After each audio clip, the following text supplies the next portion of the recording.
히브리서 4장 12절부터 16절 말씀 봉독하겠습니다.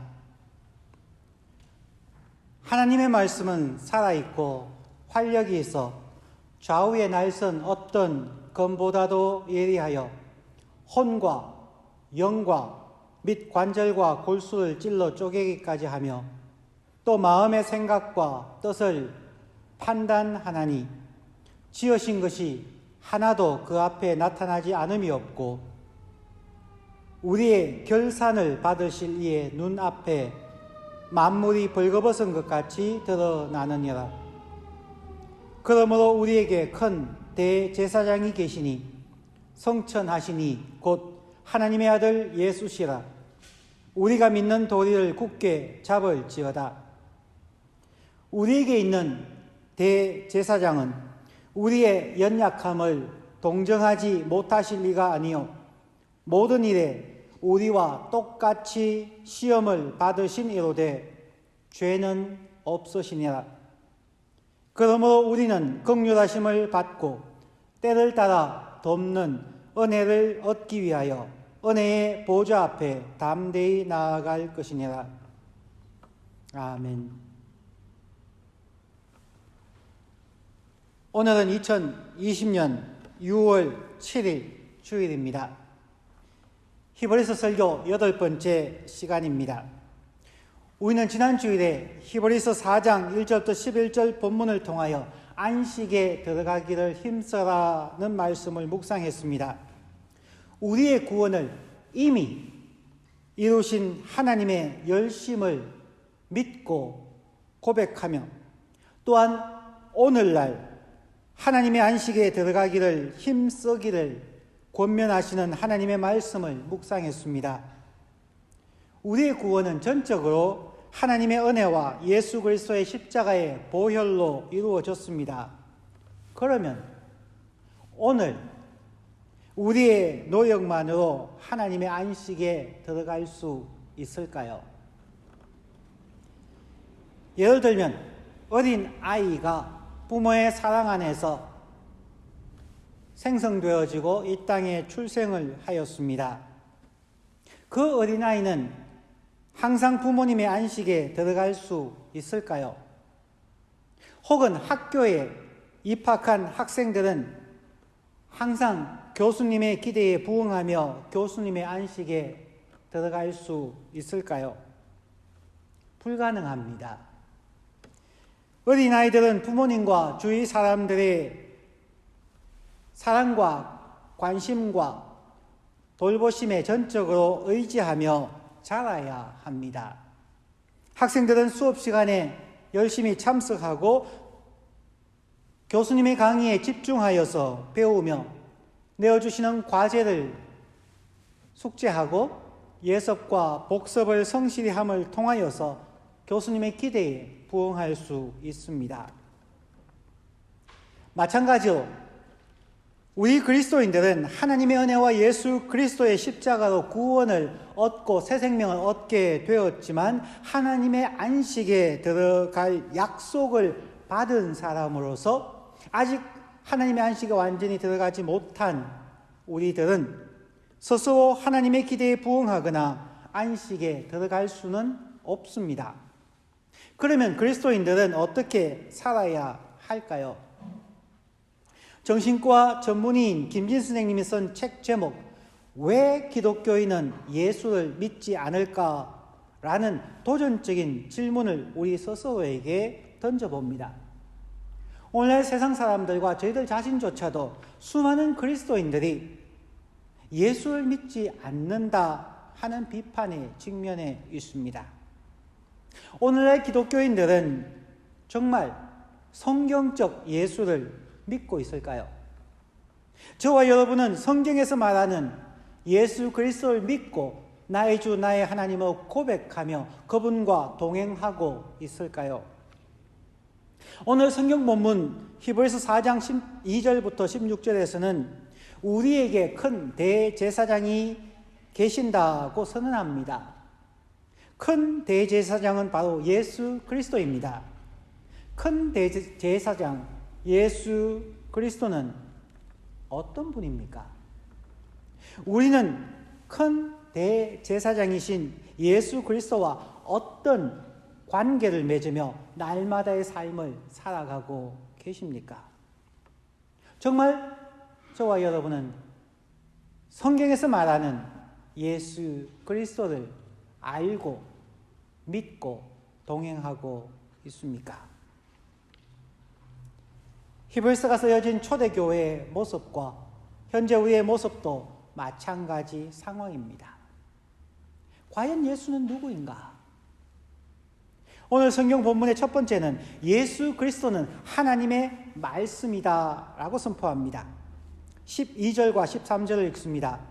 하나님의 말씀은 살아있고 활력이 있어 좌우에 날선 어떤 검보다도 예리하여 혼과 영과 및 관절과 골수를 찔러 쪼개기까지 하며 또 마음의 생각과 뜻을 판단하나니 지으신 것이 하나도 그 앞에 나타나지 않음이 없고 우리의 결산을 받으실 이의 눈앞에 만물이 벌거벗은 것 같이 드러나느니라.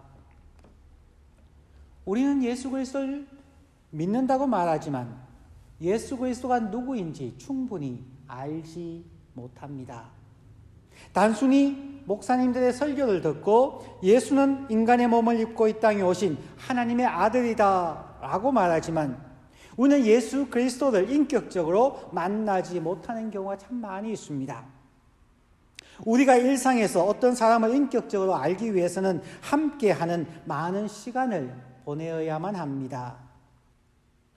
그 사람의 성품이 어떠한지, 그 사람의 자란 배경은 어떠한지, 그 사람의 장점과 단점은 무엇인지, 그 사람의 비전, 꿈은 무엇인지, 그 사람과의 약속은 무엇인지, 또한 그 사람이 약속을 지킬 수 있는 사람인지 아닌지, 매우 많은 부분에 대하여 지식을 쌓아야 하고 서로의 비전을 공유하며 서로의 감정을 공유하고 서로 이해하고 협력하여야 서로의 관계가 돈독하여지며 서로를 비로소 아는 사이라 할 수 있습니다.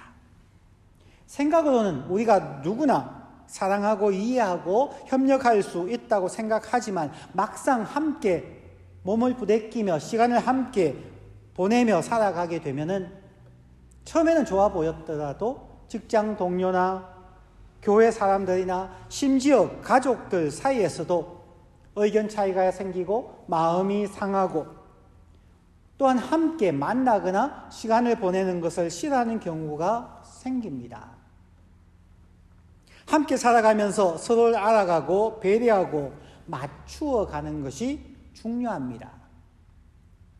때로는 시행착오를 하고 때로는 오해가 있고 또한 이해로 서로 화해하게 되는 이 많은 시간들의 만남 속에서 우리는 스스로 인격적으로 알아가고 서로가 함께 하는 시간을 갖게 되는 것입니다. 이제 여러분은 예수님을 얼마나 아십니까? 처음 예수를 믿으면 예수 믿고 복 받는다고, 예수 믿으면 하나님의 선택을 함을 받아서 천국을 가고, 예수 믿으면 항상 모든 것이 잘 되고, 예수 믿으면 건강해지고, 예수 믿으면 비즈니스가 잘 되고 축복받는다는 생각으로 예수를 믿었다가 믿음의 생활을 하다 보면은 실수도 많고 실패도 많고 억울한 일도 많아지면서 내가 예수를 잘못한 것은 아닌가, 내가 기독교 신앙을 잘못 가진 것은 아닌가 후회하시거나 고민하신 적은 없으십니까? 우리는 예수님을 알기 위하여 얼마나 많은 시간을 투자하며 노력하고 있습니까? 지금 여기에서 예수 그리스도를 직접 보신 분은 아무도 없습니다. 그러면 어떻게 예수님을 잘 안다고 할 수 있겠습니까? 예수님을 잘 알지 못하면서 어떻게 예수님을 주님으로 고백하며 우리의 사정을 알리며 도와달라고 기도할 수 있습니까? 예수를 믿는다는 것은 우리에게 주어진 성경 말씀을 믿는다는 것입니다. 성경 말씀을 믿는다는 것은 성경 말씀을 읽고 공부하고 그 내용이 사실인지 점검하고 확인하고 실천해 본다는 것입니다. 예를 들어 역사 속에서 한국인들이 존경하는 세종대왕이나 이순신 장군에게 기도하거나 현재의 문제에 대하여 도움을 요청하지는 않습니다. 왜 세종대왕이나 이순신 장군에게 기도하지 않으면서 예수 그리스도에게 기도하며 도움을 구하십니까? 세종대왕이나 이순신 장군은 오래전에 사셨다가 국가에 많은 유익을 끼치신 분이지만 지금 우리와 함께 하지 아니하시고 지금 우리의 필요를 채워줄 수 없다는 것을 모두가 알기 때문입니다. 그러면 예수 그리스도는 오늘날 살아계시며 우리와 함께 하시며 우리의 사정을 살펴보시며 우리를 도울 수 있습니까? 히브리서 4장 12, 13절 말씀은 예수 그리스도가 하나님의 말씀이며 성경책을 통하여 예수님의 존재와 예수님의 뜻과 예수님의 도우심과 예수님의 심판이 무엇인지 알려주고 있습니다. 성경을 통하여 우리는 예수 그리스도를 알 수 있고 믿을 수 있고 연합할 수 있다고 분명히 선언합니다. 12절과 13절에서 하나님의 말씀이신 예수 그리스도의 5가지 특징을 강조하고 있습니다. 첫 번째, 말씀이신 예수 그리스도. 그 말씀의 특징은 현재성과 활동성입니다. 하나님의 말씀은 살아있고 헬라어 성경에서는 생명이 있고 라고 기록되어져 있습니다. 하나님의 말씀은 생명력이 있어서 지금도 현재도 살아서 활동하신다는 것을 말씀합니다. 두 번째는 말씀의 능력과 효과성을 말합니다. 하나님의 말씀은 활력이 있어. 헬라어 성경에서 이 활력이 있어라는 단어를 에네르게이스라고 표현하는데 에너지, 즉 에너지를 준다 하는 뜻입니다. 하나님 말씀은 오늘도 살아있어서 우리 가운데 역사하시면서 우리에게 살아가며 하나님 말씀에 순종할 수 있는 에너지를 주신다. 즉 하나님의 능력과 삶의 효율성을 말하고 있습니다. 세 번째는 말씀의 세밀함입니다. 좌우의 날선 어떤 검보다도 예리하여 좌우의 날선 검 참으로 예리하고 세밀한 부분까지 찔러 쪼갤 수 있는 그것이 바로 하나님의 말씀이라는 것입니다. 세밀함입니다. 네 번째는 말씀의 정확성입니다. 혼과 영과 및 관절과 골수를 찔러 쪼개기까지 하며 무딘 칼로 몸의 장기의 일부를 아무 것이나 하는 것이 아니라 정확하게 혼과 영과 관절과 골수를 구분해서 정확하게 수술할 수 있다는 말입니다. 다섯 번째는 말씀의 분석과 심판성을 말합니다. 하나님 말씀은 우리의 마음의 생각과 뜻을 판단하시나니 말씀합니다. 우리의 생각이 어떠한지 아시고 판단하시고 심판하게 되실 것입니다. 하나님의 말씀인 예수 그리스도는 우리와 현재 함께 살아계시며 왕성하게 활동하시고 우리의 일상의 삶에 능력을 공급하시고 우리의 은밀한 일까지 살펴보시며 선과 악을 구분하시고 우리의 마음의 동기를 분석하시고 죄를 용서하시며 우리의 상처를 치유하시고 우리가 잘못을 돌이키지 않을 때에는 심판하시는 분이십니다. 예수 그리스도의 성품과 사역이 곧 우리가 가진 하나님의 말씀, 성경의 성품이며 또한 사역임을 말씀하고 있습니다. 그러므로 예수를 믿는다고 하는 것, 하나님의 말씀을 믿는다고 하는 것은 그 하나님의 말씀이 없이는 우리의 삶이 성장할 수 없고 우리의 삶이 변화할 수 없고 우리가 그리스도와 연합할 수 없으므로 결국 우리는 하나님의 안식에 들어갈 수가 없다는 것입니다. 하나님 말씀의 5가지 특징을 히브리서에서 얘기한다면 우리가 잘 알고 기억하고 있는 성경에 대한 또 다른 부분, 디모데후서 3장 16, 17절의 말씀도 읽어드립니다. 모든 성경은 하나님의 감동으로 된 것으로 첫째, 교훈과 둘째, 책망과 세 번째, 바르게 함과 네 번째, 의로 교육하기에 유익하니 이는 하나님의 사람으로 온전하게 하며 모든 선한 일을 행할 능력을 갖추게 하려 함이라. 하나님의 말씀의 기능과 능력을 말씀하고 있습니다. 하나님의 말씀이 없이는 우리가 하나님을 알지 못합니다. 교훈을 받지 못합니다. 또한 잘못했을 때 책망받지 못합니다. 바르게 함과 의로 교육하는 하나님의 말씀이 없이는 우리가 성장할 수도 성숙할 수도 변화받을 수도 없다는 말씀입니다. 히브리서가 이야기하는 이스라엘 백성들, 즉 출애굽 광야의 이스라엘 백성들은 그들의 눈으로 홍해가 갈라지는 것을 보았고 그 사이를 걸어갔으며 만나와 메추라기를 먹으며 바위 위에서 물이 솟아나는 하나님의 놀라운 기적을 체험했음에도 불구하고 하나님의 살아있는 말씀에 자신을 비추어 보지 못함으로 하나님 말씀에 불순종하고 결국 하나님의 안식에 들어가지 못했습니다.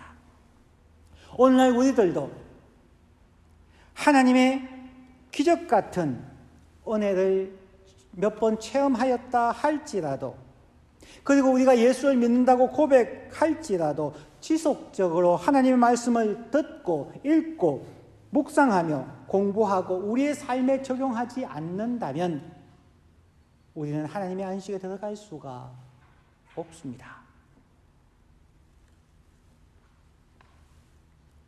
우리가 구원받은 백성으로서 하나님의 안식에 들어가는 것은 예수 그리스도와 동행함을 통해서입니다. 하나님 말씀을 읽지 않고 순종하려 노력하지 않으면 예수님도 우리를 도울 수가 없으십니다. 말씀을 읽고 순종하려 할 때에 우리가 실수도 하고 죄를 지어도 하나님의 말씀이 우리를 가르치고 책망하고 바르게 인도하고 의로운 삶을 살아갈 수 있도록 우리를 회복시키시며 온전하게 해주십니다. 이것이 그리스도와 동행함이고, 그리스도와 동행함은 즉 하나님의 말씀과 동행함임을 기억하여야만 합니다. 우리가 살아감에 있어서 실수를 두려워하지 마십시다. 하나님의 말씀을 읽고 하나님의 말씀과 동행하십시다. 오늘 설교 본문의 두 번째는 예수 그리스도는 우리의 큰 대제사장이라는 부분입니다.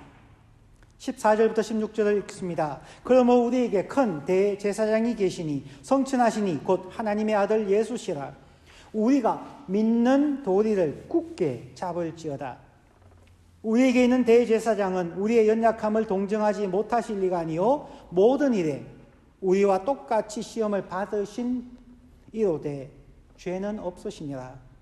그러므로 우리는 긍휼하심을 받고 때를 따라 돕는 은혜를 얻기 위하여 은혜의 보좌 앞에 담대히 나아갈 것이니라. 우리에게는 오늘 지금도 살아계시고 능력을 공급하시는 큰 대제사장이신 예수 그리스도가 계십니다. 예수 그리스도는 모든 일에 우리와 똑같이 시험을 받으신 분입니다.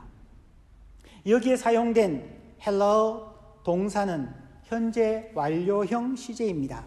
즉 이미 시험을 받은 것이 완료된 상태라는 것을 말합니다. 이미 시험 받은 것이 완료되었다는 것은 또한 그 시험을 이기셨고 그분은 죄가 없으시다는 말씀과 연결되어집니다.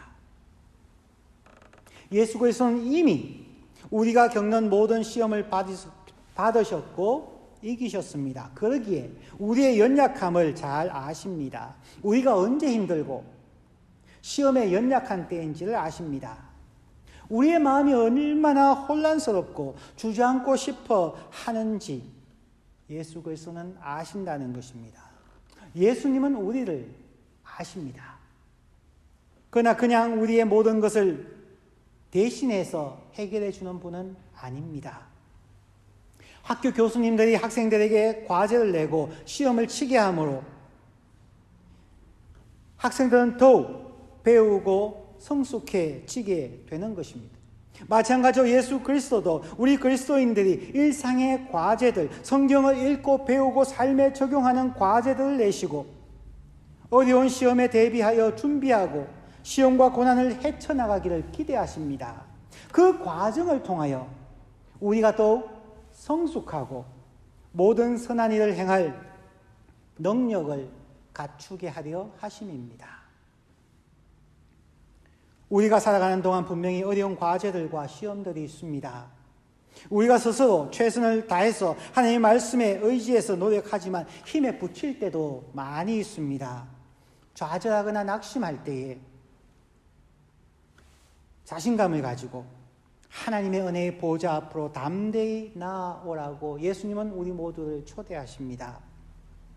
하나님의 은혜의 보좌는 하나님의 말씀을 읽고 묵상함을 통하여 다가갈 수 있습니다. 또한 하나님의 은혜의 보좌는 하나님께 기도함으로 다가갈 수 있습니다. 하나님은 우리에게 하나님의 은혜의 보좌에 담대히 자신 있게 나아갈 수 있도록 예수 그리스도라는 열쇠를 주셨습니다. 언제든지 그 예수 그리스도라는 열쇠를 사용하여서 우리는 하나님의 은혜의 보좌 앞으로 담대히 나아가 기도하면 됩니다. 예수님께서 너희가 이제는 내 이름으로 구하라 그리하면 하나님께서 들으시고 이루어 주실 것이라 말씀합니다. 하나님의 은혜의 보좌 앞으로 담대히 나아가면 하나님의 자비와 은혜를 받아서 때를 따라 하나님의 도움을 받을 수 있습니다. 우리의 삶에 시련이 있고 고난이 있을 때 그 고난 속에 빠지지 말아야 합니다. 자포자기하지 않아야 합니다. 포기하지 않아야 합니다. 더 열심히 하나님의 은혜의 보좌 앞으로 나아가 기도하며 부르짖고 하나님의 도우심을 받아 고난을 밟아 이겨내고 승리하여야만 합니다. 오늘 설교를 마치면서 지혜로운 당나귀라는 글을 소개하겠습니다. 평생 열심히 일한 당나귀 한 마리가 있었습니다. 그러나 어느 날 그만 당나귀가 우물에 빠졌습니다. 마침 당나귀도 늙었고 쓸모없는 우물도 파묻으려 했던 농부는 당나귀를 단념하고 동네 사람들에게 도움을 청해 우물을 덮어버리기로 했습니다. 사람들은 제각기 자기의 삽을 가지고 와서 흙을 파 우물에 던졌습니다. 당나귀는 좁은 깊은 우물에 빠져서 흙이 던져지니까 더욱 울부짖었습니다. 많은 흙이 우물에 메워졌습니다. 시간이 지나자 그렇게 울던 당나귀가 잠잠해졌습니다. 동네 사람들은 당나귀가 흙에 묻혀 울음이 그친 것으로 생각하고 우물을 들여다 보았습니다. 그러나 모두가 깜짝 놀랐습니다. 흙에 파묻혀 죽은 줄만 알았던 당나귀가 멀쩡히 살아있었기 때문입니다. 놀랍게도 당나귀는 흙이 자기의 몸에 떨어질 때에 자기의 몸을 털어서 흙이 바닥으로 떨어지게 하였습니다. 그래서 발밑에 흙이 쌓이게 되었고 당나귀는 그 흙더미를 타고 점점 높이 올라갔습니다. 그렇게 해서 자기를 묻으려 했던 흙을 이용해 당나귀는 우물에서 무사히 빠져나왔습니다. 그렇습니다. 우리의 삶의 어려움과 시련들이 있습니다. 폭이 좁고 깊은 우물에 빠져서 절망 중에 있을 때에 포기하지 아니하고 하나님의 은혜의 보좌 앞에 담대히 나아가 하나님께 울부짖고 기도하여야 합니다. 그리고 우리 머리 위에 흙덩이가 쏟아져 내릴 때에 갈등과 염려와 고난과 좌절이 있을 때에 그 길에서 포기하면은 그 자리가 바로 자신의 무덤이 됩니다. 포기하지 아니하고 하나님께 기도하며 그 어려움을 털어내고 그 어려움을 밟으며 올라가면 우리는 더 높이 더 성숙하게 되어집니다. 예수님도 히브리서 5장 7절에 보면 그는 육체에 계실 때에 자기를 죽음에서 능히 구원하실 이에게 심한 통곡과 눈물로 간구의 소원을 올렸고 그의 경건하심으로 말미암아 들으심을 얻었느니라 말씀합니다. 우리 그리스도인들은 예수 그리스도와 같이 어려운 시험 가운데서 심한 통곡과 눈물로 간구할 것입니다. 우리 그리스도인들도 우리를 능히 구원하실 하나님께 심한 통곡과 눈물과 간구와 소원을 올려드리고 우리의 기도에 응답하시는 큰 대제사장 예수 그리스도를 인하여 힘을 얻으시고 성숙해가는 우리 성도님들이 되시기를 간절히 축원합니다. 기도하겠습니다. 하나님 아버지, 2020년도 벌써 6월 첫 주를 맞이하였습니다. 코로나 바이러스 팬데믹으로 인하여서 많이들 지치고 힘들며 신체적으로, 경제적으로, 사회적으로 어려움을 겪습니다. 하나님, 우리가 이 상황 속에서 좌절하고 주저앉지 않게 하시고 우리를 도우시는 큰 대제사장 예수 그리스도가 있음을 의식하고 믿으며 날마다 하나님 앞에 하나님의 은혜의 보좌 앞으로 나아가서 때로는 심한 통곡과 눈물로 기도하며 하나님 앞에 경건하게 살아가는 우리 모든 성도님들 될 수 있도록 축복하시고 인도하여 주옵소서. 우리가 하나님과 동행하기 위하여 하나님의 말씀을 읽고 배우고 적용하며 순종하며 살아가는 우리 모든 성도님들 되게 인도하시고 힘주시고 축복하여 주옵소서. 이제는 우리 주 예수 그리스도의 은혜와 하나님의 크신 사랑하심과 성령님의 내주하시며 교통케 하심이 예배하는 모든 성도님들과 가정과 삶 위에 함께 계시기를 간절히 축원하옵나이다. 아멘.